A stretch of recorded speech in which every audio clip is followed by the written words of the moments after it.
7 век. Времена войн кыргызов Енисея и второго восточного тюркского каганата.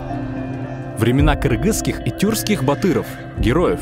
Времена, когда кыргызы пользовались рунической письменностью, битиком, на которых записаны быт и культура народов, населявших Среднюю Азию, Сибирь и Монголию. Руническая письменность, битик, это древний алфавит, на котором писали на каменных глыбах. На одном из этих камней записана битва в лесу Сунга, которая была последним событием в войне кыргызов Енисея и второго восточного тюркского каганата в 711 году нашей эры.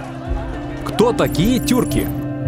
Тюрк – это военно-политическая элита, управлявшая современной территорией Монголии, Средней Азии и доходившая до современного Ирака.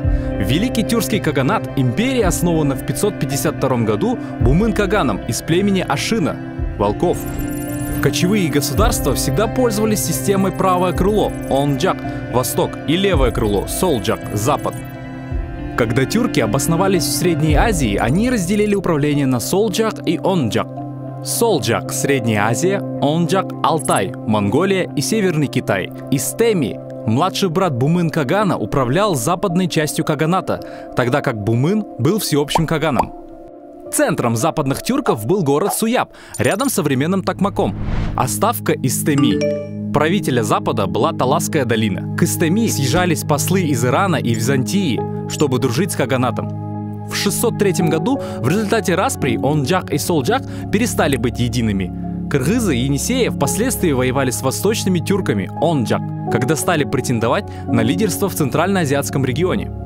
Тюркам, чтобы противостоять Танской империи, надо было убрать северных воинственных соседей – кыргызов. В 703 году поход против кыргызов был неудачным, вследствие чего противники заключили мирный договор. Каган тюрков Капаган, младший брат Элтерес Кагана, признал его как кыргызского кагана и выдал за него свою племянницу, дочь покойного Элтерес Кагана. Барспек Аджо создал коалицию против восточных тюрков.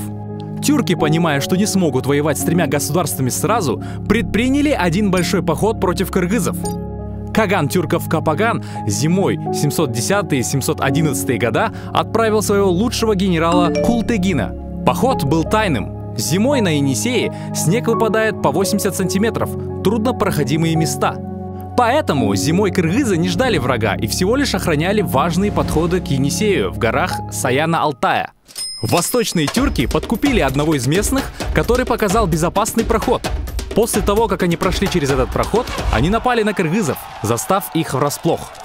Племена были отрезаны друг от друга, поэтому каждое племя воевало против тюрков малым количеством. «Мы напали на спящих кыргызов, мы копьями прокладывали себе путь», говорится в одной из рунических надписей. Здесь имеется в виду копьями прокладывали себе путь через заснеженные перевалы. Барспек Аджо, собрав остатки сил кыргызов, принял решающее сражение в лесу Сунга, где проиграл Култегину. Впоследствии кыргызы до 820 года не имели сильного государства и платили дань сначала восточным тюркам до 744 года, а потом и уйгурскому каганату до 820 года.